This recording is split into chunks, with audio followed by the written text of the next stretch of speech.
Good evening. A family of 4 is now without a roof over their heads after fire gutted their 7-bedroom upstairs dwelling at Text Lane in central Kingston early this morning. But there are once again conflicting reports about how the fire started. Here is Truston Grizzle with the details. A 7-room dwelling was destroyed by fire early this morning on Text Lane in central Kingston, the second such incident in the area since last week. The victims say about 2 a.m. they heard sounds of explosions and then realized that their home was on fire after smelling gasoline. They say they were able to escape without any major injury, but that they were not able to save any belongings. Asked how he believed the fire started, a resident, Devon Bailey, claimed the house was firebombed. About 2:30 this morning, I'm inside my house, asleep, and feel a fire heat. And when we get up and open the door, a pure fire me see from upstairs come down. Pure fire. We couldn't get to take out nothing out of the house. We have to just run out of the house and run outside, not the road. Then we call my daughter and make them know say fire in the place and them come out of the house. Get them out of the house so that's not get burned. Touch the house, fire boom, kaboom. But we know, they will hear it and see what's going on. Yeah, I got to tell you something. I lock my gate. In the night before I go to my bed, lock. And so I get up in the morning and through the fire thing I get up, I see my gate wide open. The gate wide open. That means I know somebody come back and the house. But lock the gate from 5 o'clock in the evening, man. Not for that lock, it's a latch. We lock it. Outside the can't pull it come in. We lose fridge, we lose TV, we lose my clothes, we lose my money. Lose stove, lose everything gone. We don't have nothing. Everything. However, head of the Kingston Central Division, Superintendent Beresford Williams, said that there is no evidence to suggest that the fire was an arson attack. In the meantime, another victim recalled the events of the tragedy and highlighted that she has school in a few days but could save nothing. So I woke up 3 something and I called the police because my grandfather woke up 2:30 when the fire started, something around that time, right? So when I woke up, when he came out and he was like calling and screaming and coming in the house and it was like fire. So that time my mother waked me up and she was like, get up, grab anything you can grab. And I was there trying to grab things, but I couldn't grab anything because the house was burning and it was spreading so fast. And by the time I looked, my mother was there and she tried to escape through the front door, but we couldn't because the whole place was burning and the fire was rising. So we had to escape through the back gate that we had, not even back gate, the back fence that we had, and we had to kick it out. And while we were there kicking it out, we were screaming for help because we couldn't kick it up by ourselves. So grandfather came out and tear down the fence, and when we escaped, I bumped my toe, my foot, it's sprained, and by the time we escaped, by the time we looked and we came out, there were a few persons there, and nobody helped him to tear down the fence. But there were few persons, like 5-6 good amount of persons, but nobody helped. And that's very sad and devastating because all of us are in the same community, but nobody helped. Person said that they heard a glass boom, it break, and person smelled gas, and that's all. He woke up because he felt the heat. So when he wake up, he came over our part and tried to wake us up and let us escape. But in that time, I couldn't grab anything because we were devastated, we were frustrated, we were worried. We couldn't grab nothing at all. So I had to escape without nothing. And I have school September and I have nothing. On August 8, a fire destroyed several houses on James Street and Smith Lane, and more than 30 people were left homeless. Those residents also suspected arson. Reporting for Mello TV News, I'm Truston Grizzle. Thank you, Truston, for that report. A male and a female passenger lost their lives in a motor vehicle accident that occurred along a section of the Trial Main Road in Hanover this morning. They have been identified as 26-year-old Oniki Barnes of Mandeville in Manchester and 51-year-old Claudia Shaw of a St. Elizabeth address. Reports from the Sandy Bay Police coming into our news center are that at about 12:40 a.m., Barnes was traveling in a Mitsubishi sedan motor vehicle from the direction of Sandy Bay towards Hopewell. Upon reaching the vicinity of the Trial Resort's entrance, the driver of another Mitsubishi station wagon motor car that was traveling from Hopewell towards Sandy Bay lost control of the vehicle and collided with a car being driven by Barnes. As a result of the impact of the crash, Barnes and Shaw, who was a passenger in the other Mitsubishi motor car, were killed on the spot. The driver of the Mitsubishi station wagon motor vehicle and a 10-year-old student were also seriously injured. They were rushed to the Cornwall Regional Hospital, where they were treated and admitted in serious condition.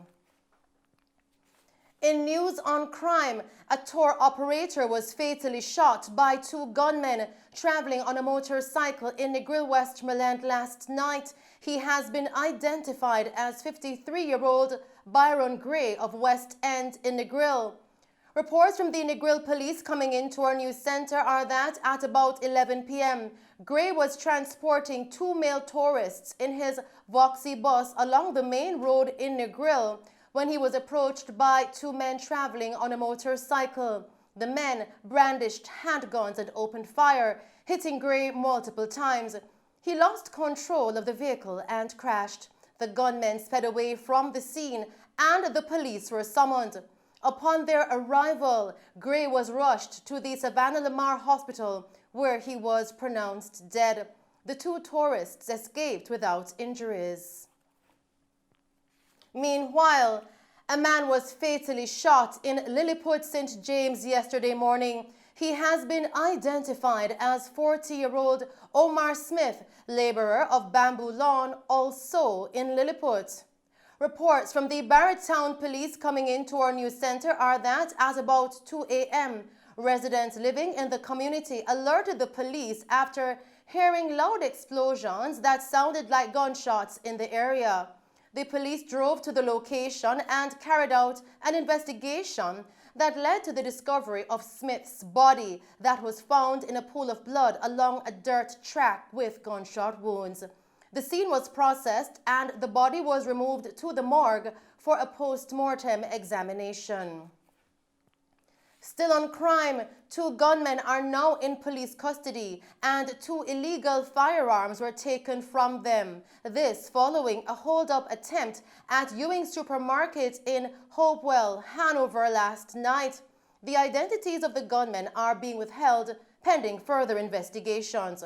Reports from the police are that at about 8:10 p.m., the supermarket's owner was alerted that three strange men had been lurking in and out of the establishment since earlier that afternoon. The supermarket operator reviewed his surveillance cameras and also noticed the auspicious men. He also noticed that two of the men had what appeared to be two firearms in their waistbands. As such, he alerted the Sandy Bay Police. A dragnet was staged for the men, who were later cornered and apprehended, and two illegal firearms and several rounds of ammunition were taken from them. A third man who was with the two gunmen managed to escape and is now being sought by the police. Continuing with the news tonight, a team of officers assigned to the Westmoreland Police Division charged one man in relation to the seizure of a firearm and ammunition during an operation on the Seaford Town Main Road in the parish yesterday. He is 32-year-old Clement Bernard, a delivery man of Seaford Town, Bethel Town in the parish. Reports from the Savannah Lamar Police are that at about 8 p.m., law enforcement officers were in the area when they saw a group of men standing along the roadway. Now, upon seeing the police, Bernard removed an object from his waistband and threw it to the ground. The object was retrieved and found to be a Berser 9mm pistol with a magazine containing one 9mm round of ammunition. He was subsequently arrested and charged with illegal possession of firearm and ammunition, following a question and answer session in the presence of his attorney. His court date is being finalized. Still making the news tonight, following a warning by the Jamaica Teachers Association, JTA, earlier this month to brace for an exodus of teachers this year, Mello TV News had an exclusive interview with a teacher who will be referred to as Mary to protect her identity. Now, Mary outlined some of the reasons why instructors are leaving the nation's classrooms. Here is Truston Grizzle with this report. With the next academic year set to begin in less than 3 weeks, Jamaica is expected to face the effects of teacher migration. It has been revealed that some 400 educators have already left the island to take up lucrative job opportunities in the United States.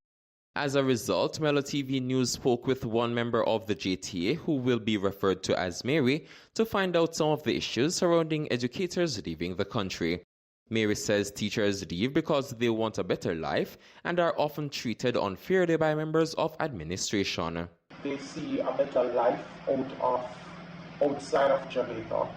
They are able to not care anymore about the performance of students, but now care about how much they are earning because of what the system has done to them. One of the biggest reasons why teachers migrate is the treatment they receive from administration, not so much the pay, because administrators behave as if they were never once in the position, and some who were never in the position do not know how to treat their subordinates, and as such teachers tend to leave because of the bad treatment, and teachers prefer to go elsewhere where they are getting 3 to 4 times the pay they are receiving out here, and somewhat better treatment, or some prefer to tolerate whatever treatment they receive because the money is better. She further indicated that the effects will become more prominent in the next 5 to 10 years. It will affect us in the next 5 to 10 years, especially the next 10 years, because new teachers going into the system will not have any seasoned teacher who will be able to guide them and show them how it is done. Because when you leave a teacher educational institution, what you learn there is not necessarily what you can use in the classroom, especially in your first year. You still have to navigate the waters of teaching when you go into your first, probably 2 years of teaching. So that will cause a lot of students not being socialized the right way. And it will cause teachers to be frustrated even quicker. Because new teachers now are just doing the minimum 2 years that's required for them to go overseas, because they see the treatment that the older teachers receive and they will not put up with it. So they do the required 2 years and they sign up for a program and they go. Recently, head of the Teachers Union, Winston Smith, cited that many more teachers will not be returning to the classroom in September as teachers cannot continue to scrape by, unable to meet their basic needs. And Mello TV News will bring you more on this developing story in subsequent newscasts. Reporting for Mello TV News, I'm Truston Grizzle. Thank you, Truston, for that report. In other news, Prime Minister Andrew Holness says the National Housing Trust, NHT, is on track to make affordable home ownership a reality for more Jamaicans.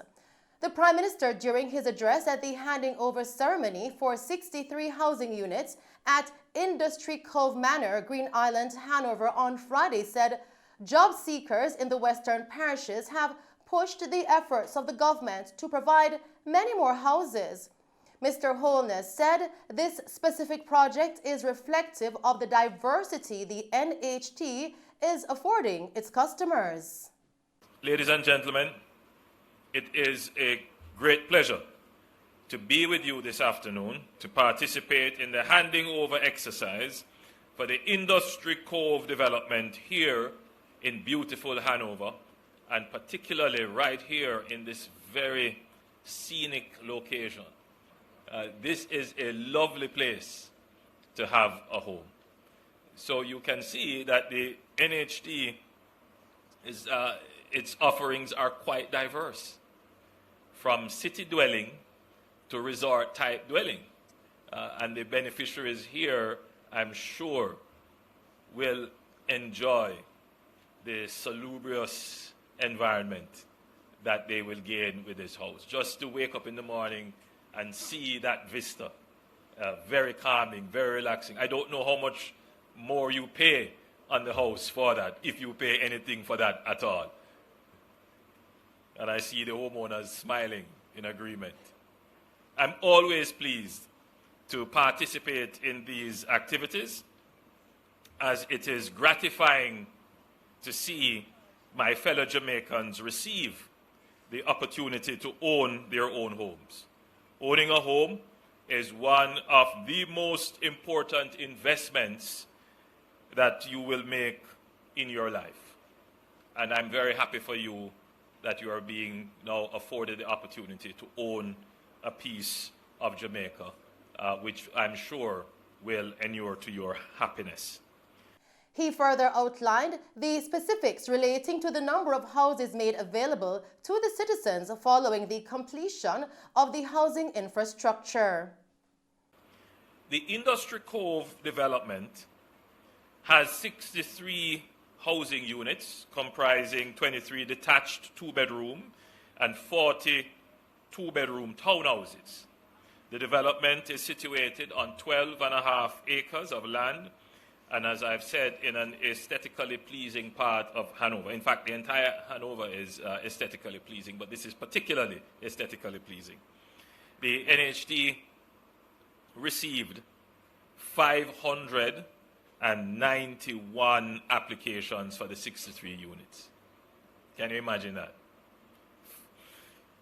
So, only 46 of the 63, however, were available to the 591, because, as is our practice, we have certain obligations where we reserve some units for public sector workers, for persons with disability, and from time to time we draft other orders for special groups within the society to ensure equity in the distribution of these houses. So this tells the story of housing demand in Jamaica. 591 applicants. The two-bedroom units were sold for $17.89 million, while the townhouses were $18.72 million each. 46 of the 63 units were sold on the open market, while 17 were allotted to civil servants and other selected groups. The Prime Minister added that despite tripling the number of homes brought to market, is still not enough to satisfy the housing needs of the Jamaican people. And when the problem is being defined in the public domain, there's very little attention paid to the efforts that are being made. When people are complaining about the housing situation and the articles and editorials are being written about it, nothing is said that since 2016, this government has more than tripled the number of housing solutions brought to the market through the NHD, the HAJ, and other efforts that we are making. Nothing is said of that. What is focused on is just purely the lack of housing solutions, which is why the government went about in a deliberate way to say that we are going to build 70,000 new housing solutions.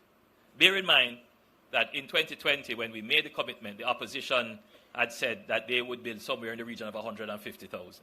The truth of the matter is that neither 70 or 150,000 housing solutions would be enough to solve the housing demand right away that we have.